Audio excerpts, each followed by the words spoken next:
Hey everybody, this is Aaron from Prepping, Ohio. Got an assortment of things laid out here that kind of want to talk about.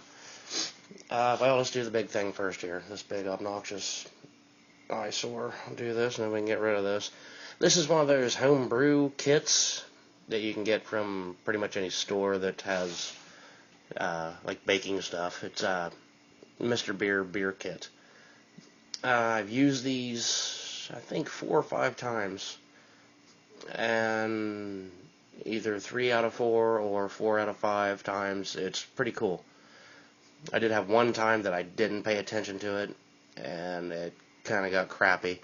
They come with a big plastic beer keg thing. It looks like a beer keg. And they're kind of cheap built, and the beer's pretty plain, really.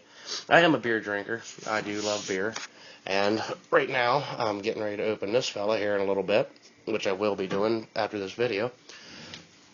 Yeah, these are kind of cool, but if you want to drink beer tonight, don't buy this, because it takes like, 8 weeks, I think, for it to do its own thing, which is normal, that's what beer takes. It takes a long time for it to do its processing and all that neat stuff.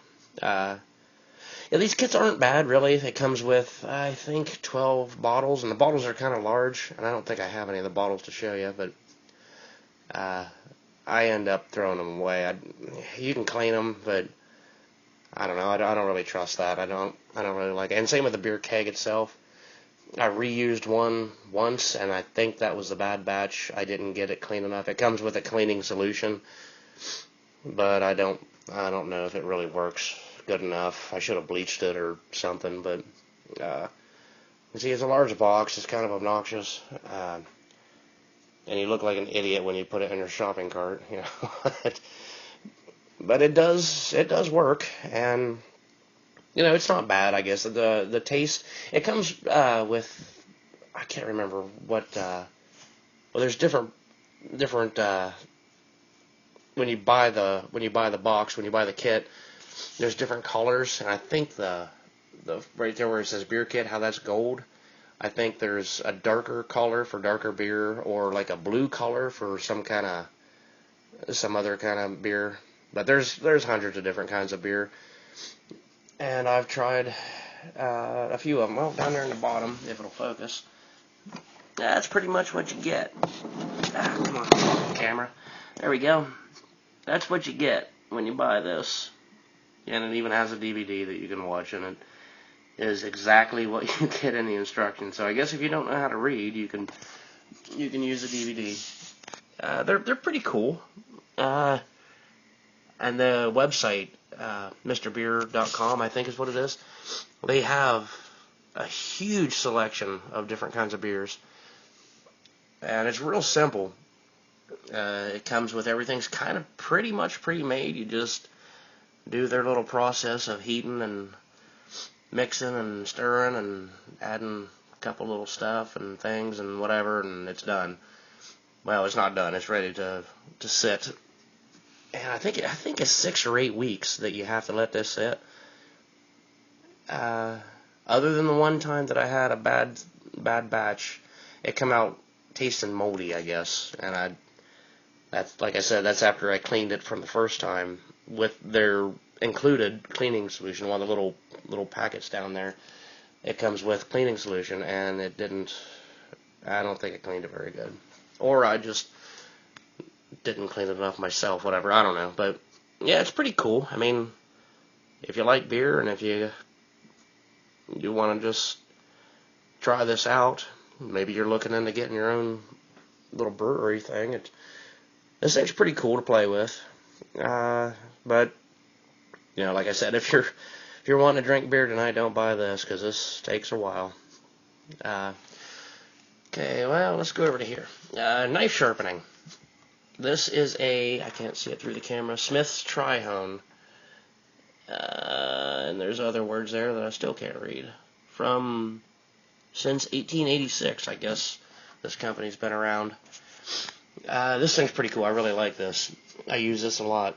It's got 3 difference. And that's filthy. I need to clean that. Actually, I use that a lot. That's the medium side. I use the medium the most, and then I go to the fine. Of course, I never really. This is fine. Medium and the fine I use a lot. The coarse I never really use, but I do take care of my knives, and you can see I don't take care of my stones. There's shavings and things on there. Now the coarse is really coarse, so I guess if you're making knives, it's kind of cool for that. If you've got a really rough edge that you need to get under control, which I do kind of make knives from time to time, and maybe I'll do a video on some of the knives I've made. But this guy here, it's really cool, really handy. It's got like rubber little feet, and it doesn't slide, so you can really put the pressure on when you're dragging your knife across. And it comes with a honing solution that I hate. It's like water. I don't know. It's supposed to clean the stone, and no petroleum sharpening fluid with cleaning agents and rust inhibitors, which is cool, but I don't know. I grew up sharpening my knives with motor oil. That's what I've used forever, and that's what I prefer. Well, here's some gun oil. I had that set out there. This is, what is that?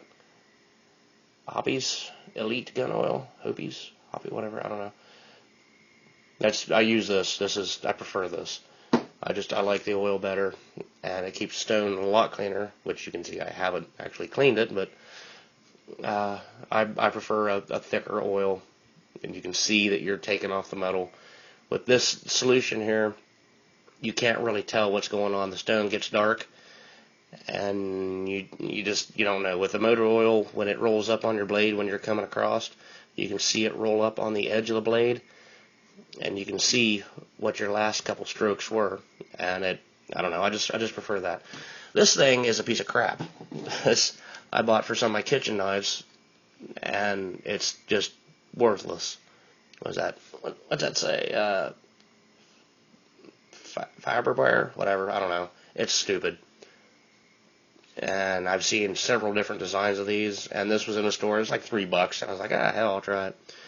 It's got the coarse side and the fine side. The coarse side is crap, and the fine side is kind of okay if you've already got a knife that's relatively sharp, which really, unless you're a chef, who the hell sharpens their knives to razor sharp consistency, which is what this does.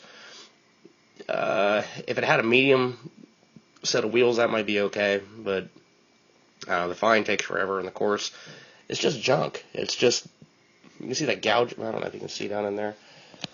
Of course, the light's not going to cooperate. There we go, maybe. I don't know. But anyway, there's huge gouges in there where the wheels don't roll like they're supposed to, and it digs into the wheels. So this thing is a piece of crap. I absolutely hate that thing, and I don't even know why I still have it in my house. But anyway, that's another knife sharpening option. I guess if there was no other rocks in the driveway, I would probably use that thing. But that's a very, very, very last resort. Here, let's talk about this. Everybody's seen this, and they're everywhere. Everybody has these. Any kind of prepper does. These are the magnesium blocks. It has the ferrule rod on the side. My ferrule rod come off. You can see I've used it a few times, and it does work. It did work. It still works, I guess, but I don't know, man. I've never seen one where the ferrule rod itself comes out. It's one-handed. Okay, yeah, it was down in there just like this. And you can get these anywhere, and the ferrule rod usually stays in there, and you can strike on it and light your magnesium shavings, and it works pretty good. Well, this thing came out, and that really sucked. I guess you can kind of read something on there. I can't read what it says. It says made in the USA, which is surprising. Yeah, I'd love to show you that, but that's not going to happen. But anyway, you can still use it. It's just harder to hold now. This little tin, I think this was like a jewelry box of some sort, like leather necklaces or something for my daughter, like a year ago or something, and which she has since either lost or broke or just not wearing anymore. But she gave me the 10. I have in here, I have to look around the camera, cotton gun cleaning cloth, the little squares, and I've soaked them up with petroleum jelly. There's one that's real good. That's a bunch of them, actually. But I think you can kind of see if I can get the camera out of the way. I'm able to focus. There, well, anyway, just take my word for it. That's a lot of cotton with a lot of petroleum jelly in there. And that's an awesome little tinder box. And I was thinking of storing this in here, but I don't know what the petroleum will do to the magnesium. If it'll do some kind of weird change, or if it'll make it too gummy to shave off. So I don't do that anymore. Or I never did that, but I just don't do that. When I was building this little survival fire thing, I decided to not do that. It would probably be fine, but I don't know. I don't want to take a chance on the petroleum making this soft or not. Whatever. I just don't want it affecting it. But I keep these two together, or three, I guess, now, since the ferro rod broke off. And sort of like an emergency fire thing. And I have used it, and it does work. Obviously, you can see that it's all been used.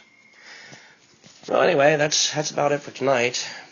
We've had crazy storms here, and I was kind of going to film a storm, but every time I get to that, it blows over so quick. These storms last for like a minute. I mean, there's a crazy wind comes in, and crazy lightning and thunder, and it's so loud, and grab the camera, go outside, and it's just rain. Everything's just gone so quick. That's kind of typical here in southeastern Ohio. Well, folks, it is that time. I'm going to open this, and I'm going to enjoy my girly little beer. Well, as always, I hope you enjoyed your day, because you never know if you got another one coming. Thanks for watching, and if you're not already, please subscribe.